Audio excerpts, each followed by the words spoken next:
Hi, I'm Jimmy Kachulis. Welcome to a clinic that is going to demonstrate one of the many topics in the Songwriting Melody course. This particular tool set is a way of creating an entire song over a riff or a distinctive bass line.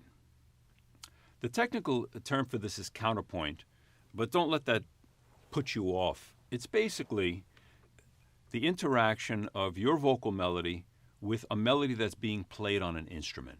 There are two different ways of creating distinctive melodies on an instrument. One is as a bass line. For instance, you'll notice that you recognize these bass lines because they're so distinctive.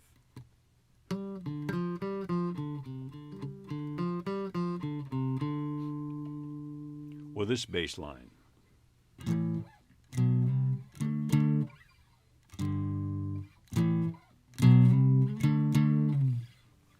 These are distinctive bass lines that actually function as bass melodies, you see. The other way of creating this very distinctive accompaniment pattern is with a guitar or a keyboard riff. Here's one of the most famous ones, originally composed by Howlin' Wolf, but made into a major hit by Cream, Spoonful.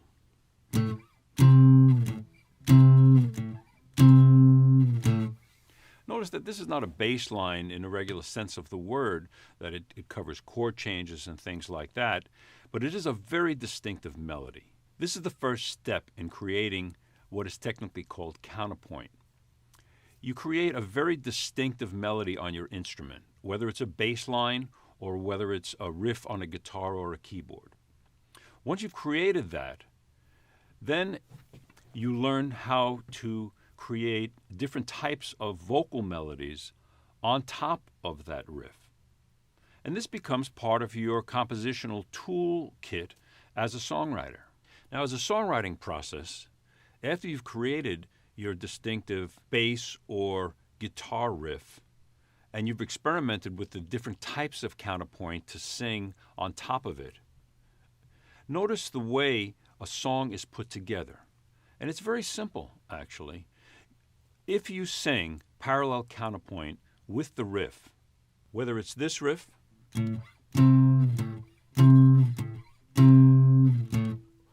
or this bass line,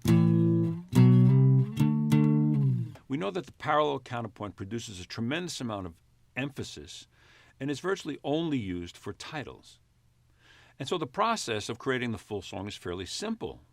When the song is composed just on one riff or one bass line, as both of these songs are, by the way, sing the riff when you're singing the title, and sing something else when you're not singing the title. Very typically, sing something that's not parallel counterpoint in the verse, and then sing the parallel counterpoint with the riff in the chorus. One of the great examples is this Howlin' Wolf song, especially in the original version. The song's called Spoonful. Howlin' Wolf wrote it and recorded it, and then Cream made it into a major, major hit. Notice how in the verse section, I'm not singing the riff, whereas when we get to the chorus section, you'll hear me gradually start to sing that riff more and more frequently.